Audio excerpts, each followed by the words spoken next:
오늘 우리가 함께 읽고 묵상할 본문 말씀 출애굽기 13장은 하나님께서 모세와 아론을 보내셔서 바로 왕에게 애굽에 임할 열 번째 재앙, 장자의 죽음을 예고하시는 내용이 기록되어져 있습니다.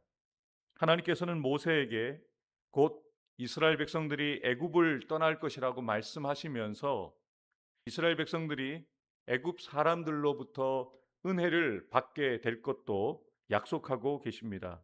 여호와께서 모세에게 이르시기를 내가 이제 한 가지 재앙을 바로와 애굽에 내린 후에야 그가 너희를 여기서 내보내리라. 그가 너희를 내보낼 때는 여기서 반드시 다 쫓아내리니 백성에게 말하여 사람들에게 각기 이웃들에게 은근 패물을 구하게 하라 하시더니 여호와께서 그 백성으로 애굽 사람의 은혜를 받게 하셨고 또 그 사람 모세는 애굽 땅에 있는 바로의 신하와 백성의 눈에 아주 위대하게 보였더라. 아멘.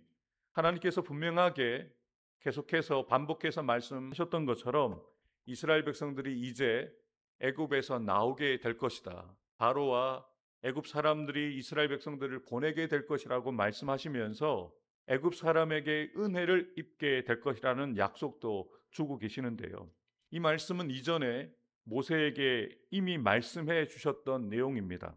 내가 애굽 사람으로 이 백성에게 은혜를 입히게 할지라 너희가 나갈 때에 빈손으로 가지 아니하리니 여인들은 모두 그 이웃 사람과 및 자기 집에 거류하는 여인에게 은폐물과 금폐물과 의복을 구하여 너희의 자녀를 꾸미라. 너희는 애굽 사람들의 물품을 취하리라. 아멘. 하나님께서 분명하게 애굽 사람들에게 이스라엘 백성들이 은혜를 입히게 할 것이라고 약속하셨죠. 그리고 하나님은 그 일을 반드시 이루실 것인데요. 더 놀라운 사실은 모세에게 주신 이 약속이 이때가 처음이 아니라는 것입니다. 하나님께서 이때보다 훨씬 앞서 아브라함에게 아주 분명하게 이렇게 약속하셨습니다. 여호와께서 아브라함에게 이르시되 너는 반드시 알라 내 자손이 이방에서 객이되어 그들을 섬기겠고 그들은 400년 동안 내 자손을 괴롭히리니 그들이 섬기는 나라를 내가 징벌할지며 그 후에 내 자손이 큰 재물을 이끌고 나오리라. 아멘. 하나님께서 아브라함을 택하여 부르셔서 자손에 대한 약속을 주시고 땅에 대한 약속을 주시면서 자신의 후손들에 대해서 분명하게 말씀하셨죠. 이방에서 객이 될 것이다. 400년 동안 이방 사람들을 섬기게 될 것인데 때가 되면 하나님께서 이방 나라를 징벌할 것이고 그 후에 큰 재물을 가지고 나오게 될 것이라는 이 약속의 말씀을 분명하게 주셨는데요. 이러한 역사는 지금까지 없었던 이후에도 없을 전무후무한 큰 은혜라는 것을 고백할 수밖에 없게 되는 것이죠. 애굽에게 하나님께서 이러한 역사들을 10가지의 재앙들을 통해서 하나님이 하나님 되심을 분명하게 나타내 보이시죠. 애굽 사람들에게는 두려운 하나님으로 나타나 보이지만 이스라엘 백성들에게는 자신들을 구별하신 자신의 선조 아브라함에게 주신 약속을 성실하게 이루시는 은혜로우신 하나님이심을 이스라엘 백성들이 깨달아 알게 하시는 것이죠. 그리고 저들이 마치 전쟁에서 승리한 이들처럼 전리품을 가지고 나오는 것처럼 그 재물을 애굽에서 가지게 하실 것이다라고 약속하셨는데요. 단지 이것을 우리는 재물로만 볼 것이 아니라 하나님께서 이스라엘 백성들에게 은혜로 허락해 주시는 것임을 볼 수 있어야 됩니다. 하나님께서는 아브라함과 모세에게 말씀하신 대로 약속하신 대로 그대로 일하고 계시다는 것이죠. 하나님께서 애굽 사람들이 이스라엘 백성들에게 은혜를 베풀 수 있도록 역사해 주셨습니다. 그리고 애굽 땅에서 바로의 신하와 백성들이 모세를 아주 위대한 사람으로 볼 수 있도록 하나님이 역사해 주신 것이죠. 이러한 은혜를 하나님께서 모세와 아론에게 그리고 모세와 아론을 통해서 이스라엘 백성들에게 허락하고 계시다는 것이죠. 이어지는 4절부터 8절은 모세가 바로에게 하나님의 말씀대로 가서 장자의 죽음에 대해서 예언하고 있는 내용들을 다루고 있습니다. 모세가 바로에게 이르되 여호와께서 이와 같이 말씀하시기를 밤중에 내가 애굽 가운데로 들어가리니 애굽 땅에 있는 모든 처음 난 것은 왕위에 앉아 있는 바로의 장자로부터 맷돌 뒤에 있는 몸종의 장자와 모든 가축의 처음 난 것까지 죽으리니 애굽 온 땅에 전무후무한 큰 부르짖음이 있으리라. 그러나 이스라엘 자손에게는 사람에게나 짐승에게나 개 한 마리도 그 혀를 움직이지 아니하리니 여호와께서 애굽 사람과 이스라엘 사이를 구별하는 줄을 너희가 알리라 하셨나니 왕의 이 모든 신하가 내게 내려와 내게 절하며 이르기를 너와 너를 따르는 온 백성은 나가라 한 후에야 내가 나가리라 하고 심히 노하여 바로에게 나오리라. 아멘. 모세는 바로에게 마지막 재앙에 대한 경고를 하고 있는데요. 이러한 내용 또한 이미 모세에게 주셨던 말씀입니다. 너는 바로에게 이르기를 여호와의 말씀에 이스라엘은 내 아들 내 장자라. 내가 내게 이르기를 내 아들을 보내주어 나를 섬기게 하라 하여도 내가 보내주기를 거절하니 내가 내 아들 내 장자를 죽이리라 하셨다 하라 하시니라. 하나님께서는 바로에게 이러한 말씀들을 모세를 통해서 이미 주셨고 또 지금 다시 한번 주시는데요. 바로는 여전히 하나님의 말씀을 듣지 않습니다. 그 마음이 완강하여 그 마음이 완악하여 교만하여 하나님의 말씀을 듣지 않죠. 앞서 우리가 읽었던 본문에도 바로의 신하들과 애굽 사람들은 모세와 아론을 위대하게 보았지만 바로는 아직 모세와 아론을 인정하지 않고 있습니다. 그리고 모세와 아론을 보내신 하나님을 인정하고 있지 않기에 하나님의 경고의 말씀을, 두려운 말씀을 듣지 않고 있다는 것이죠. 바로는 이스라엘 백성들에게 무거운 짐을 지게 할 뿐만 아니라 그 씨를 말리기 위해서 태어나는 모든 남자들을 죽이라는 명령을 했던 적이 있었죠. 하나님께서는 바로의 이러한 처사를 자신의 장자를 죽이는 것으로 여기셨습니다. 이스라엘은 하나님의 장자로서 모든 민족의 맏아들이 되게 하셨는데요. 하나님께서는 이스라엘 백성들을 통해서 모든 나라들을 하나님께 인도할 제사장 나라로 선택하셨거든요. 그래서 이러한 이스라엘 백성들을 죽이려고 했던 것은 하나님의 뜻에 맞서는 행위로 하나님이 보셨던 거죠.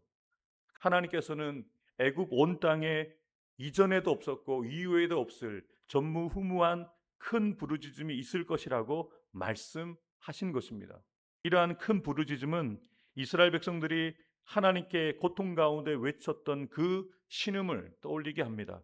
이스라엘 자손들의 자녀들을 죽였던 바로 왕과 애굽의 그 만행을 자신의 장자가 죽게 되어지는 결과를 낳게 되었다는 것을 그들이 깨달아 알게 하시고자 이 일을 행하신다는 것이죠.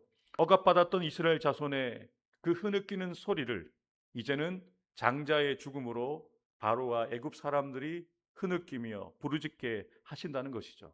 여호와께서 모세에게 이르시기를 바로가 너희의 말을 듣지 아니하리라.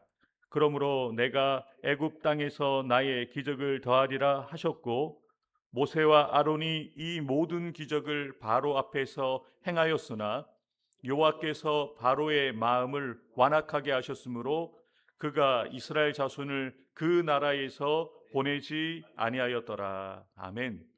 하나님께서 바로 왕의 고집을 꺾지 않으셨기에 하나님께서 바로에게 은혜를 허락하지 않으셨기에 이스라엘 자손들을 끝까지 보내지 않습니다.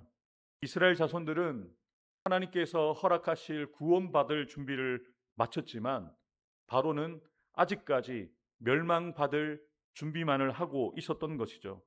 하나님께서는 모세와 아론을 통해서 많은 기적들을 행하셨습니다. 10가지 재앙은 곧 하나님의 손이 행하시는 기적이었죠. 그 기적을 허락하셨던 이유가 무엇이었습니까? 이스라엘 백성들뿐만 아니라 바로 왕과 애굽 사람들이 하나님이 하나님이심을 믿게 하시기 위해서 그러한 기적들을 허락하셨거든요.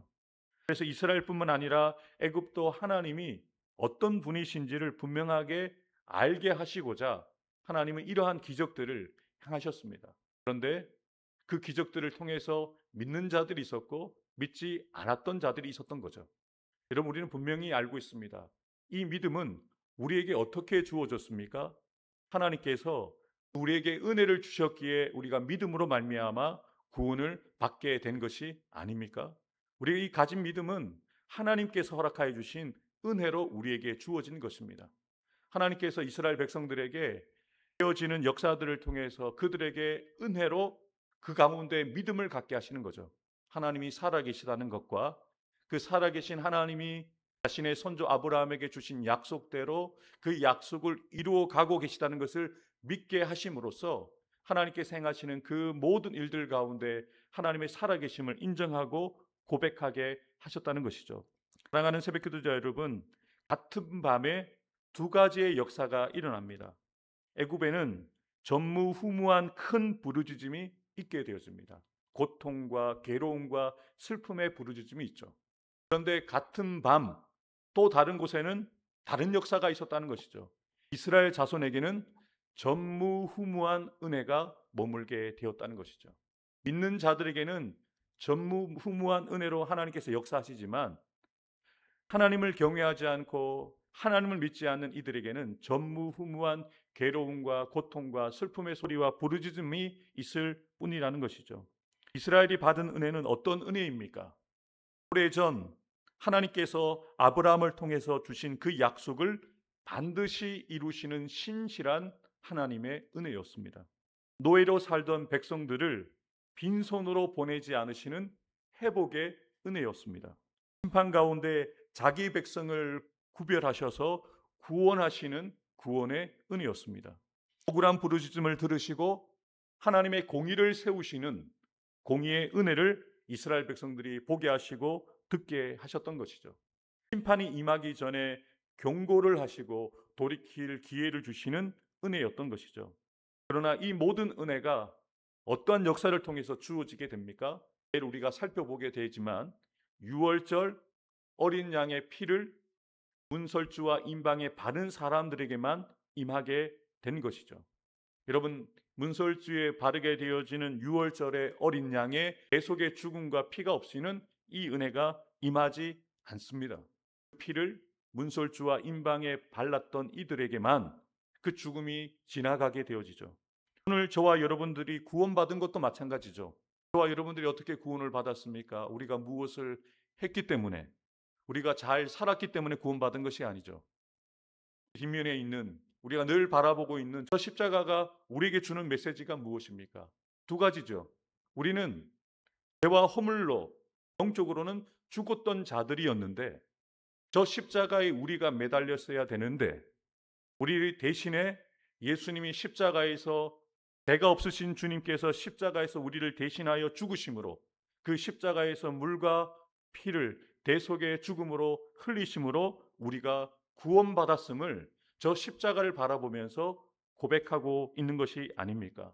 오늘 저와 여러분들도 우리가 구원받게 되어지고 하나님의 자녀가 되어진 것이 우리의 선행이나 자격이 있기 때문이 아닙니다. 오직 예수 그리스도의 십자가의 대속의 은혜 때문이죠. 우리가 죽어야 했지만 예수 그리스도께서 우리를 대신하여 죽으셨습니다. 그래서 오늘 우리가 이렇게 육적으로도 살아있지만 영적으로 살아있어 하나님의 백성이 되고 하나님의 자녀가 되어 새벽을 깨어 기도하며 예배 드릴 수 있고 하나님의 자녀로 그 복을 받아 누리고 또 복의 통로로 그 복을 흘러보내는 삶을 살게 하신 것이죠. 오늘 이 새벽에 저와 여러분들이 드릴 고백은 이것뿐입니다. 은혜입니다. 은혜입니다. 은혜 위에 은혜입니다. 예수님의 보혈로 하나님의 그 크신 사랑과 은혜로 받은 전무후무한 큰 은혜입니다라는 이 고백이 우리에게서 드려져야 한다는 것이죠. 이 은혜를 잊지 않고 저와 여러분들이 은혜 받은 모든 것을 하나님을 예배하고 이웃을 살리는 그 일들 가운데 여러분의 생명을, 여러분의 시간을, 여러분이 가진 물질을 사용하는 저와 여러분들 되기를 주님의 이름으로 축복합니다. 하나님께서 왜 애굽에서 고통받는 백성들을 구원해 주셨습니까? 이스라엘 백성들은 아무리 생각해도 그 이유를 생각해낼 수가 없습니다. 그저 그들은 하나님의 은혜로 구원받았음을 고백할 수밖에 없는 것이죠. 아브라함에게 주신 그 약속을 성실하게 이루시는 하나님의 은혜로 구원받은 것뿐이시죠. 오늘 저와 여러분들도 이 은혜를 하나님 앞에 고백하고 이 은혜를 누리고 이 은혜를 다른 이들에게 전하는 저와 여러분들 되기를 주님의 이름으로 축복합니다. 약속을 반드시 이루어 주시고 심판 가운데서도 구별하여 구원하여 주시는 하나님의 전무후무한 은혜를 믿고 누리게 하옵소서. 예수 그리스도의 십자가의 대속의 은혜를 잊지 않고 은혜를 받아 누리고 있는 모든 것을 하나님을 예배하고 하나님의 뜻을 이루어가는 일에 사용하게 하옵소서. 하나님께서 나의 사랑하는 부산로 교회와 나의 사랑하는 성도들의 가정과 자녀들 일터 위에 복에 복을 주시고 지켜주시며 더 큰 은혜와 능력을 더하여 주셔서 늘 평안하고 편안하게 하옵소서. 아멘.